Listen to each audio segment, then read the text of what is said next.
శాసన మండలి సమావేశాలను లైవ్ ద్వారా చూద్దాం. దయచేసి మీ దగ్గర సమాధానాన్ని సభ ముందు పెట్టొద్దు. నెయ్యి శాంపిల్ ఇచ్చిన తర్వాత వాళ్ళు మధ్యలో కూడా ఏదైనా కల్తీ చేస్తుండే అధ్యక్ష, మేము దాని గురించి కూడా మాట్లాడటంలా.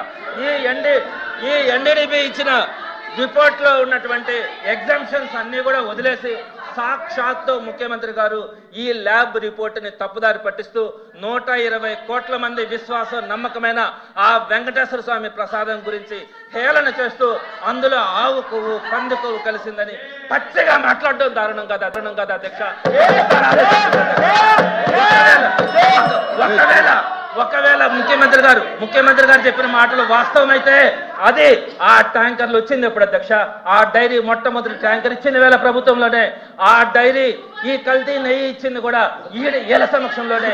మొత్తం జరిగింది వేల ప్రభుత్వాలు అయినప్పుడు మళ్ళా దాన్ని వైఎస్ఆర్సీపీకి ఎందుకు అంటగట్టారు అధ్యక్ష?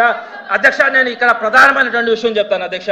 ఎప్పుడైతే ఈ 4 ట్యాంకర్లు కల్తీ అని చెప్పారో జూలై 12వ తారీఖున వచ్చినట్టువి అవి రిటర్న్ అయ్యాయి. తర్వాత ఇక్కడ కుట్ర ప్రారంభమైంది అధ్యక్ష. ఆ 4 ట్యాంకర్లు కాళహస్తి దగ్గరికి వెళ్ళి అక్కడ వైష్ణవి డైరీ పేరు మీద మరలా అదే కల్తీ నెయ్యి మరలా తిరుమలకు వస్తే ఎవరు కుమ్ముక్కైనారో, ఎవరు ఒత్తిడి తెచ్చినారో ఆ 4 ట్యాంకర్లని, ఆ కల్తీ నెయ్యి 4 ట్యాంకర్లని టీటీడీలో కలిపింది ప్రభుత్వం అధ్యక్ష. ఆ 4 ట్యాంకర్లని టీటీడీ చేసుకుని ప్రభుత్వం అధ్యక్ష. నేను అధ్యక్ష